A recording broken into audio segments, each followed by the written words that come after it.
Nós vamos falar agora sobre eletrodinâmica, que é um dos ramos da eletricidade.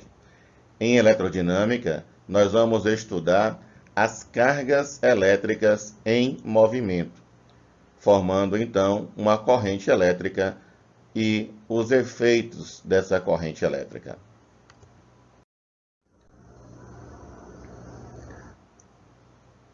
Quando nós temos um condutor que não está sujeito à ação de uma DDP, de uma diferença de potencial, os seus elétrons estão livres, eles saem das suas camadas eletrônicas e vão passear pelo corpo.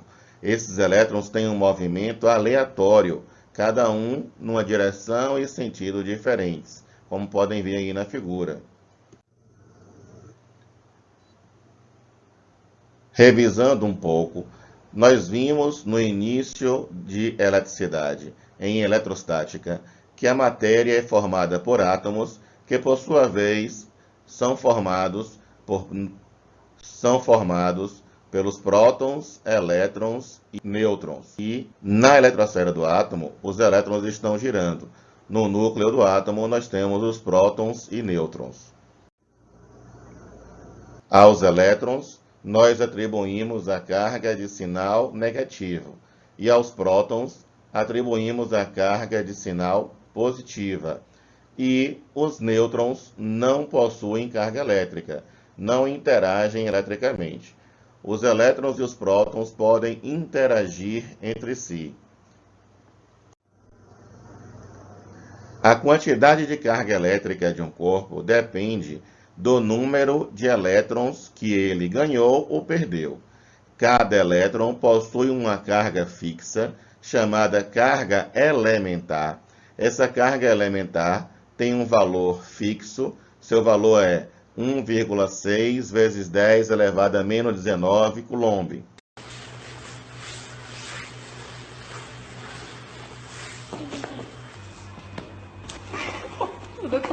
Ao perder 5 elétrons, o corpo ficará com carga positiva, porque ao perder elétrons, ele perdeu carga negativa e sobraram os prótons com carga positiva.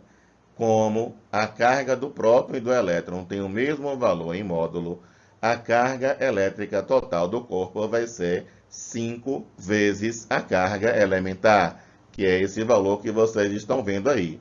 1,6 vezes 10 elevado a menos 19.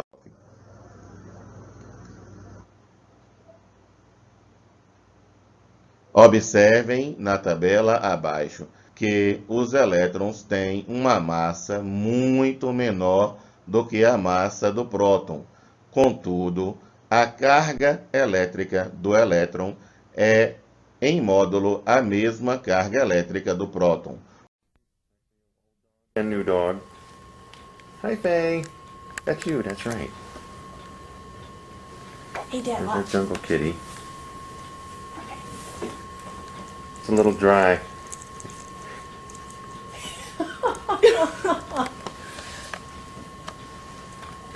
Faye's getting like that. buffed and seems to enjoy it. It's a little dry here. It's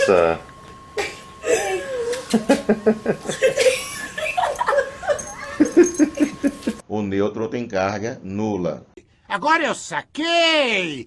Os condutores sólidos possuem elétrons livres. Os corpos metálicos, por exemplo, possuem elétrons livres. Se você tocar em um corpo metálico qualquer, você vai estar trocando elétrons com ele, pois tanto o nosso corpo quanto o corpo metálico possuem elétrons livres. Já nos condutores líquidos, como nas baterias de veículos, nós podemos ver ali uma solução eletrolítica, onde íons positivos, chamados cátions, se movimentam num sentido, e íons negativos, chamados ânions, se movimentam no sentido oposto. Nós temos, então, uma movimentação de íons positivos e negativos, ou seja, cátions e ânions.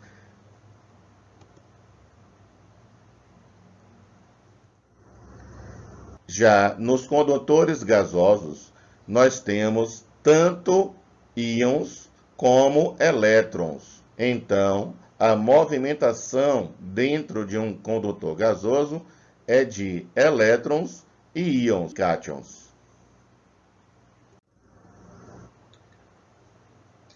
No átomo de um material considerado condutor, os elétrons da última camada ficam trocando constantemente de átomo. Eles saem da última camada e ficam pulando de átomo em átomo, circulando pelo corpo.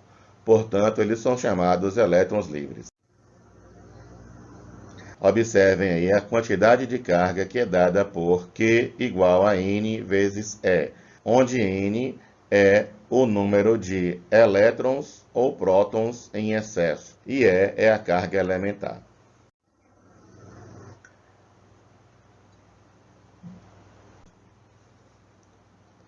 Quando um corpo não está submetido à ação de uma DDP, os elétrons se movimentam em todas as direções.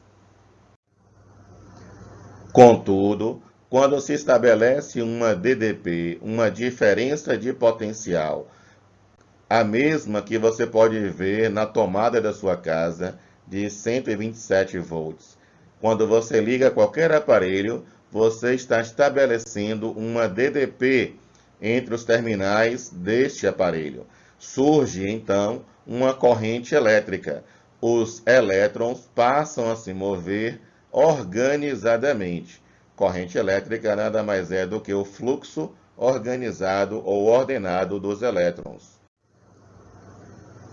Contudo, para que os elétrons se movimentem de forma ordenada, a condição necessária é que exista uma DDP, uma diferença de potencial.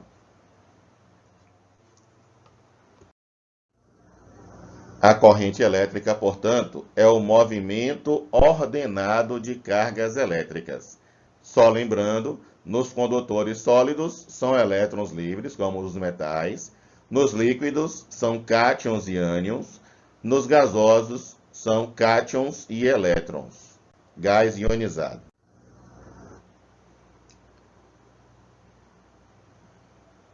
Dizemos então que existe uma corrente elétrica quando os portadores de carga elétrica, positivas ou negativas, se movimentam numa direção preferencial em relação às demais. Nos metais, na figura logo mais abaixo, observem que são os elétrons que se movimentam. Então, você tem uma corrente eletrônica. Os elétrons se movimentam de forma ordenada. Nas soluções eletrolíticas, os portadores de carga são íons positivos e negativos. Íons positivos para um lado e íons negativos para o outro lado. Já nos gasosos, você tem íons e elétrons em movimento.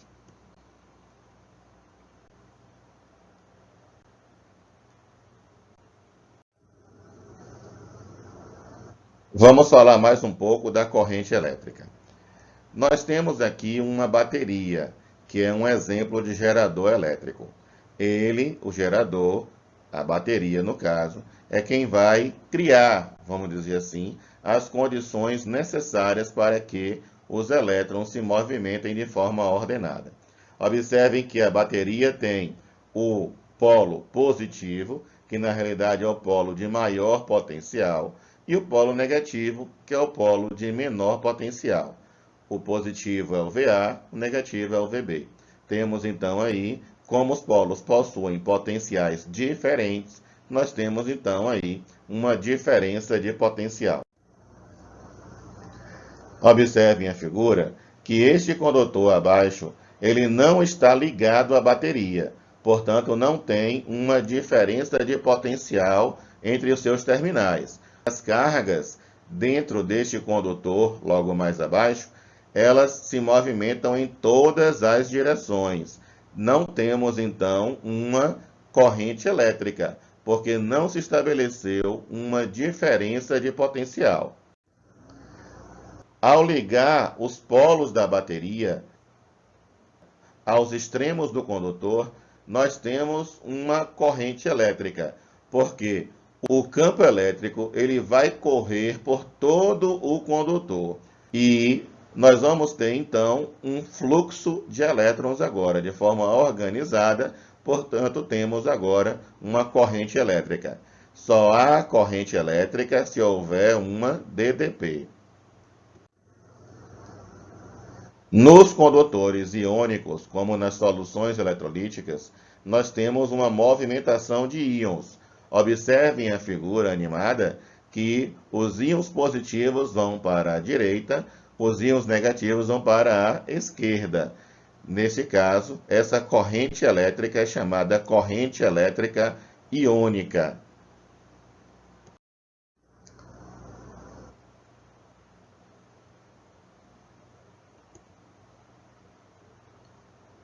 Observem essa figura embaixo, que os elétrons eles se movimentam de forma organizada num sentido preferencial.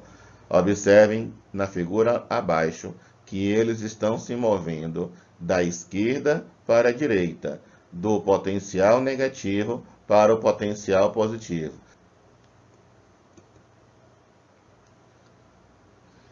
Porém, nos estudos iniciais de corrente elétrica, não se sabia exatamente quais as cargas que se moviam no condutor, se as positivas ou negativas. Diante disso, estabeleceu que o sentido convencional da corrente elétrica seria o sentido do deslocamento das cargas positivas, porque imaginava-se que as cargas positivas é que se movimentavam. Então, sendo as cargas positivas se movimentando, elas sairiam supostamente do potencial maior para o potencial menor, ou de forma mais corriqueira, do potencial positivo para o potencial negativo. Este é o sentido convencional da corrente. É o sentido que vem em todas as figuras de todos os circuitos que virão logo mais à medida que avançarmos neste conteúdo. Observem, então, que o sentido convencional vai contra o sentido real que hoje nós sabemos. O sentido real é o sentido das cargas negativas, que saem do potencial menor, do potencial negativo, para o potencial positivo. Então, nós temos dois sentidos para a corrente elétrica.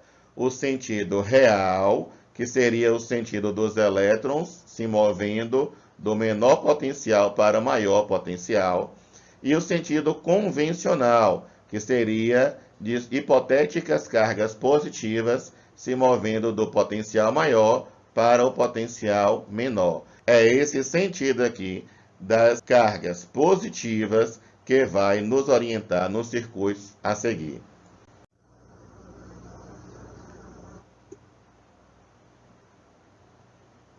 Observem que nós temos aí o sentido real da corrente.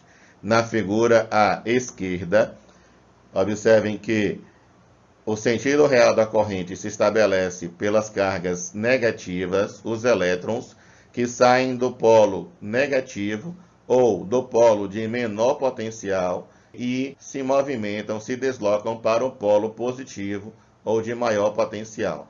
Contudo, o sentido convencional que nós vamos adotar é o sentido de supostas cargas positivas que se movimentam do polo positivo para o polo negativo, ou seja, do polo de maior potencial para o de menor potencial.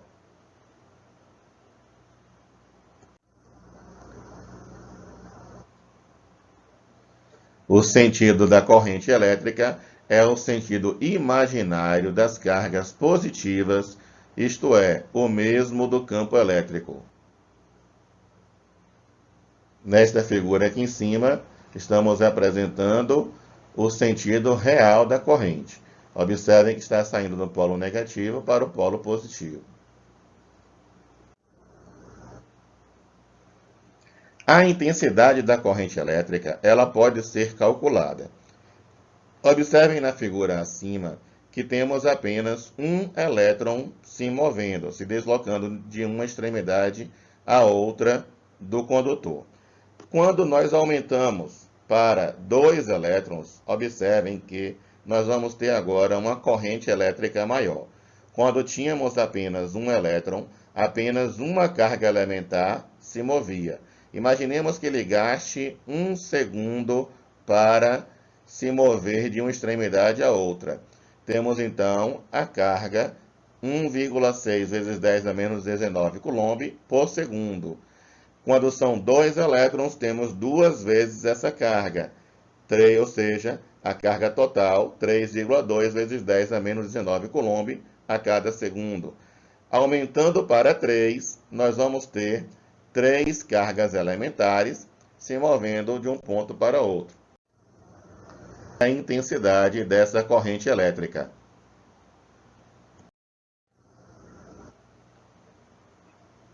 Então, se o fio condutor for submetido a uma DDP, nós vamos estabelecer uma corrente elétrica determinada pela quantidade de carga dividida pelo intervalo de tempo.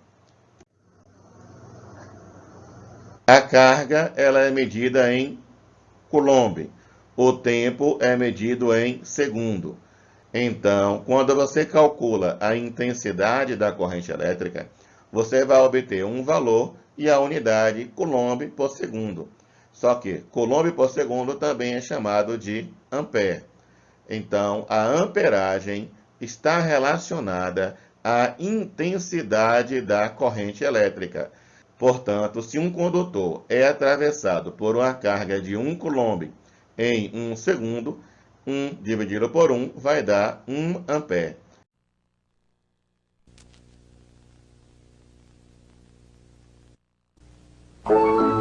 Viagem na eletricidade.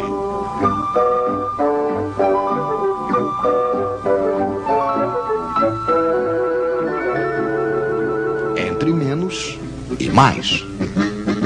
Senhores conceituados em uma certa época descobriram a eletricidade.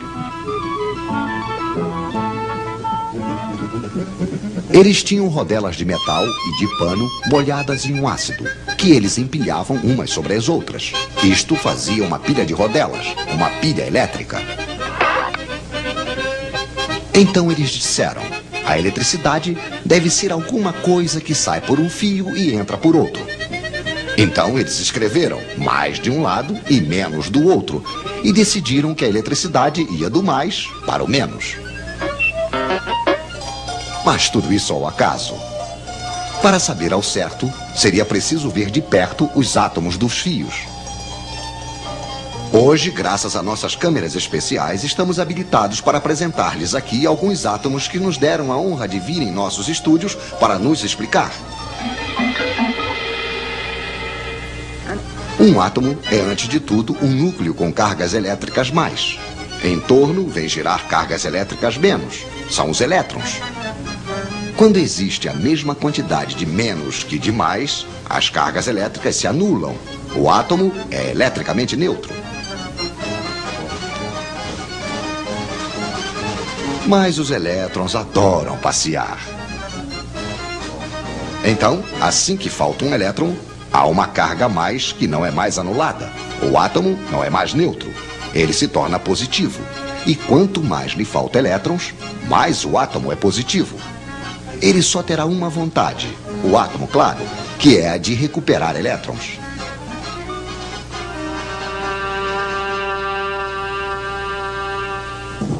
Esses elétrons andarilhos, nós os chamamos de elétrons livres. Só que esses elétrons que andam ao acaso não são os que produzem eletricidade útil. Mas suponhamos que temos 2 fios de cobre e entre os dois uma espécie de aspirador de elétrons. De um lado, teremos muitos elétrons livres, é o lado menos. Do outro lado, faltará. Onde os átomos são positivos, é o lado mais. Existe entre os 2 fios aquilo que chamamos de diferença de potencial, de volts. Por que volts? Ah, sim, o senhor que tinha inventado a pilha elétrica se chamava Sr. Volta. E quanto mais elétrons faltar de um lado, maior se torna a diferença de potencial, mais volts há. Ao longo dos fios, os átomos certamente só terão uma vontade: recuperar os elétrons que estão no outro fio. Vamos deixar os elétrons passarem. Vamos fazer-lhes uma passagem, mas estreitíssima. O filamento de uma lâmpada, por exemplo. Então os elétrons se precipitam, se pressionam, se empurram. Os átomos do filamento ficam atrapalhados. Esfrega, esquenta, produz luz.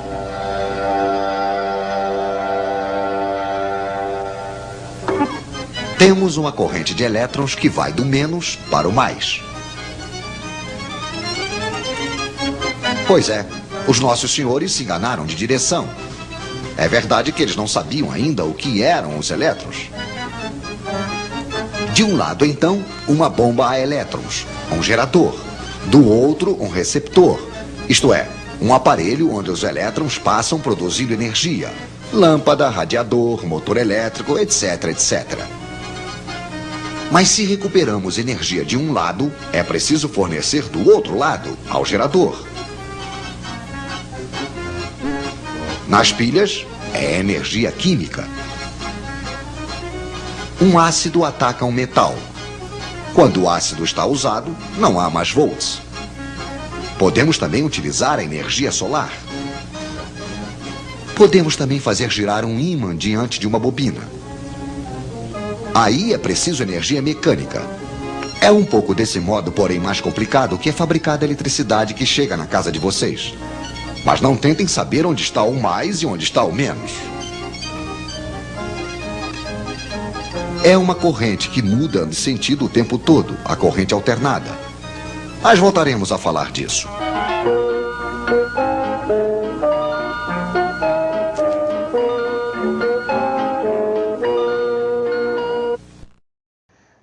Assim como as cargas elétricas possuem os seus submúltiplos, a corrente elétrica também possui os seus submúltiplos.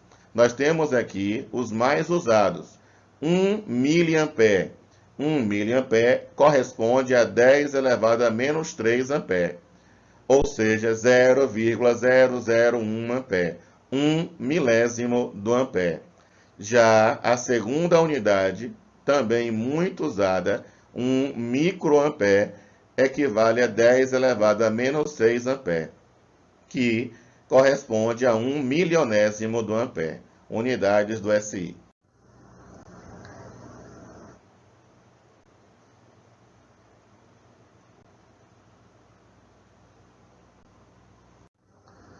Para obtermos uma corrente elétrica, nós precisamos de um circuito elétrico.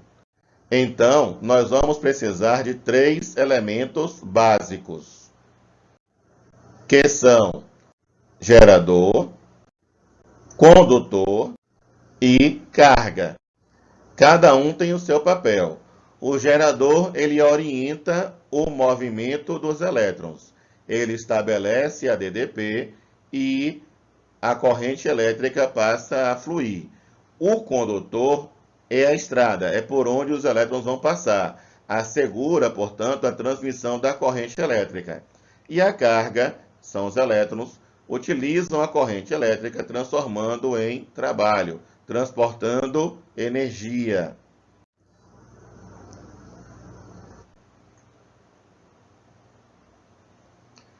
Para que haja corrente elétrica, é necessário que o circuito esteja fechado.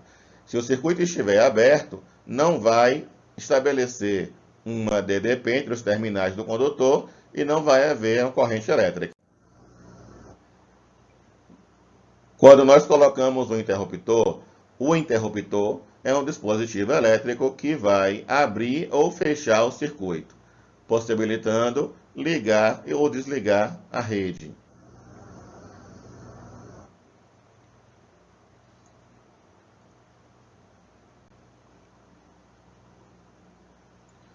Observem aqui uma lâmpada comum, dessas lâmpadas incandescentes, que quando ela está ligada a uma bateria, nós vamos ter então aí uma corrente elétrica.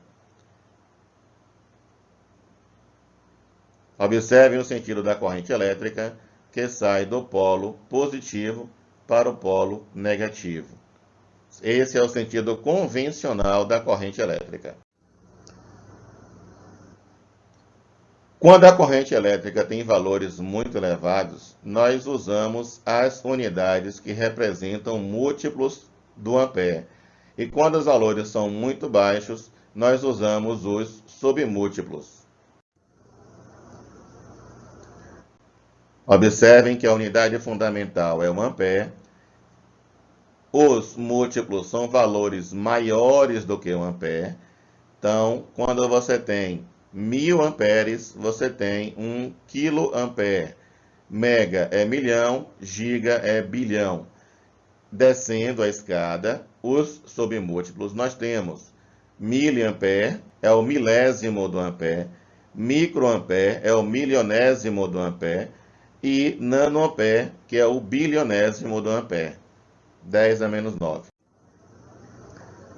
Na conversão, nós temos que, para cada submúltiplo ou múltiplo, nós temos uma potência adequada.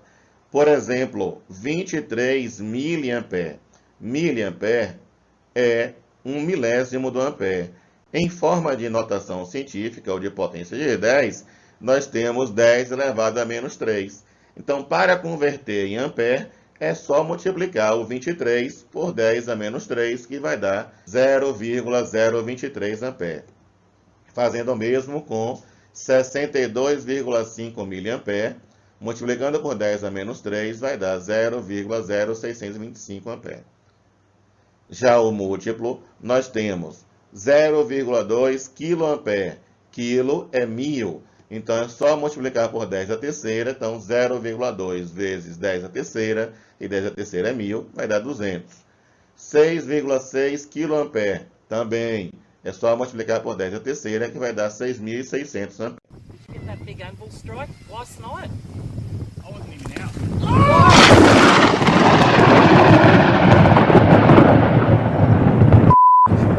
I got it! Even out.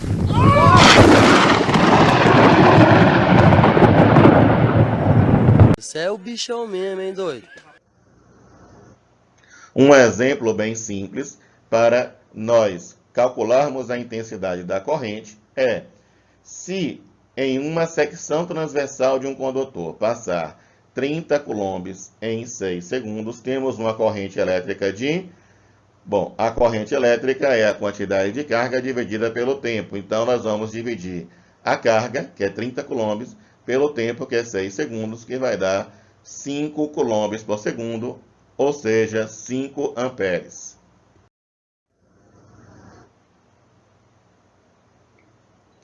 Nas soluções eletrolíticas, é sempre bom salientar que, como nós temos o movimento de íons positivos num sentido e íons negativos no outro sentido, nós temos, então, uma dupla quantidade de carga. Lembrando que nos condutores metálicos, somente os elétrons que se movimentam. Aqui não. Aqui nós temos o movimento de íons positivos e íons negativos. Observem aqui, então, que a carga... Observe aqui, então, que a carga total vai ser a carga dos íons positivos, mais a carga total, então, vai ser a soma dos módulos da carga positiva e da carga negativa.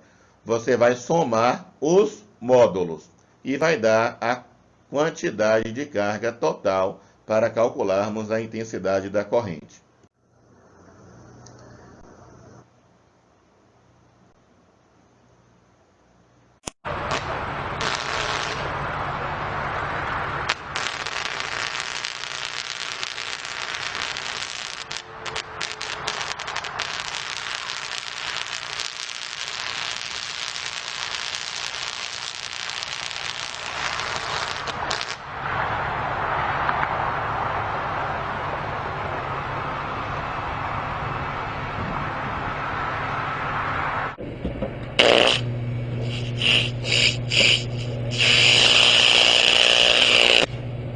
She's one.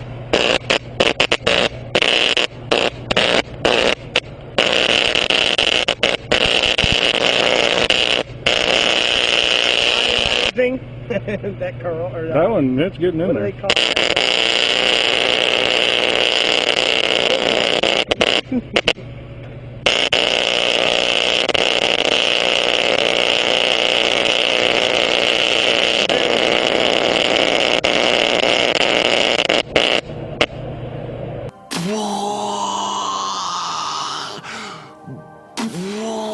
Nós vamos falar agora dos efeitos da corrente elétrica.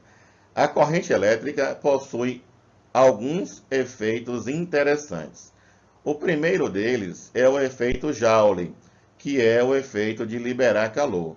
Quando um condutor ele é percorrido por uma corrente elétrica, ele libera calor. Afinal de contas, os elétrons lá no interior do condutor se chocam com os átomos deste material, com outros elétrons, ocorre choque. E quando dois ou mais corpos se chocam, inevitavelmente vai gerar ou vai liberar energia térmica, ou seja, calor. Venha, tá.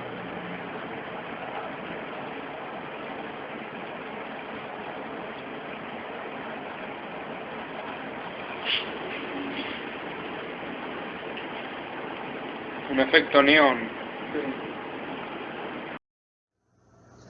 Observem aqui algumas aplicações no dia a dia do efeito Joule. Então, toda vez que você liga o seu chuveiro elétrico na posição inverno, com a água bem quentinha, você está aplicando o efeito Joule, pois o condutor que existe ali dentro oferece uma resistência muito grande à passagem da corrente elétrica e, assim, o número de choques entre os elétrons da corrente elétrica e os átomos deste material, o número de choques é bem grande, é imenso.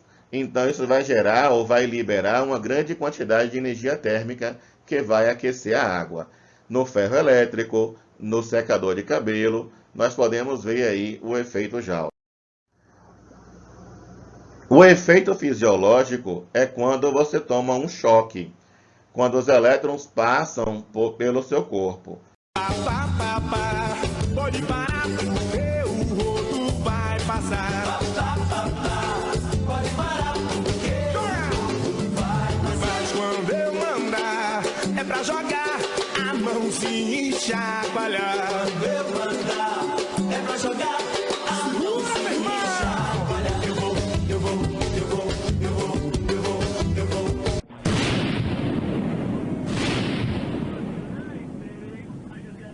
E morreu.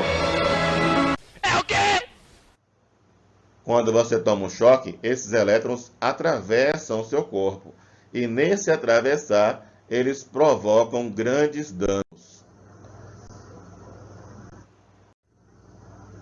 Quanto maior a corrente elétrica, maior será o dano, podendo sim levar ao óbito. Contudo, altas correntes elétricas geralmente estão associadas também às altas voltagens. Mas, na realidade, quem provoca os danos é a corrente elétrica. Observem a tabela que mostra a relação entre a corrente e os danos que ela pode provocar. A extensão dos danos está diretamente ligada à intensidade da corrente elétrica. Observem que, para uma pessoa ter já um efeito letal, a corrente elétrica pode ser bem pequena. Para uma pequena corrente elétrica, o efeito já pode ser letal em qualquer pessoa. Então, notem aqui que, por exemplo, para 100 miliamperes, aqui olha, ou 0,1 ampere, uma pessoa já pode ter convulsões e parada respiratória. E isso pode ter um efeito letal. De 100 a 200 miliamperes, ou seja, 0,2 ampere, já tem fibrilação. Acima de 200 miliamperes, nós temos já queimaduras e parada cardíaca. Então, é quase que garantido a maioria chegar a óbito. Eu tô passada, chocada.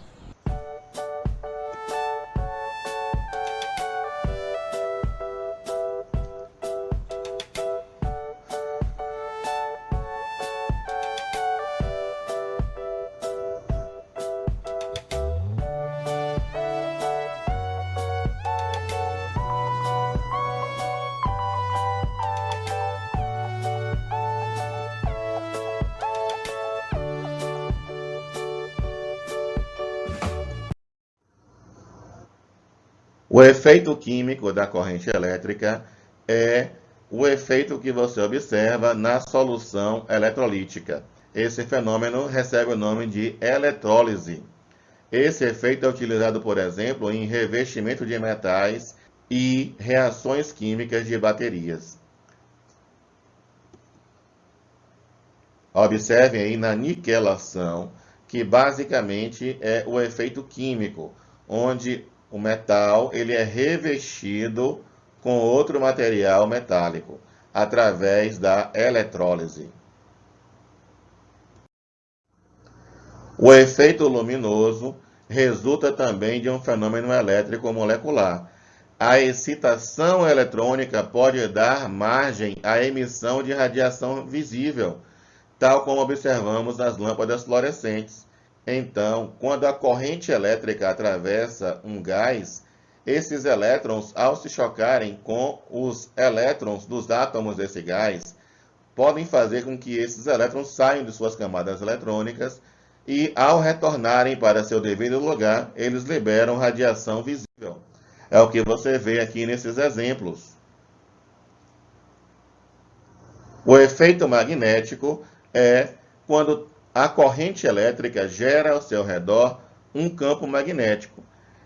Esse efeito é inerente à corrente elétrica e sua descoberta consolidou a associação entre a eletricidade e o magnetismo, dando origem ao eletromagnetismo, que tornou possível todo esse avanço tecnológico que nós temos hoje em dia.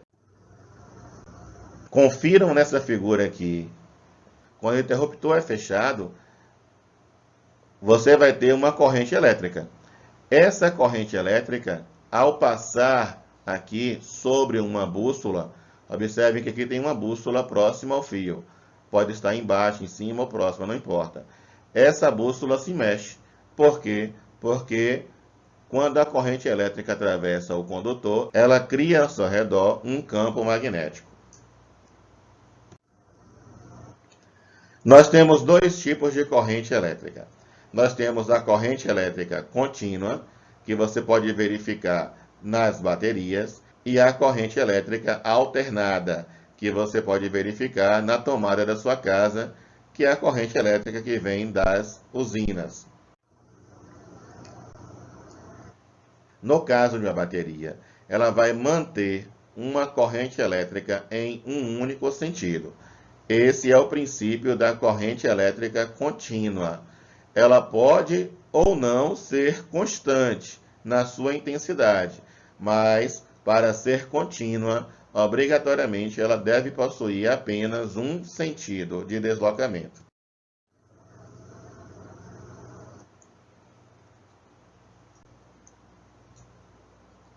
Vejam aqui embaixo da linha vermelha, que é o gráfico, nós temos aqui uma área. Olha, essa área aqui, ela vai representar a quantidade de carga que atravessou o condutor durante aquele intervalo de tempo. Então, quando você encontrar um gráfico de corrente em função do tempo, e a questão te pedir a quantidade de carga, é só calcular a área da figura formada.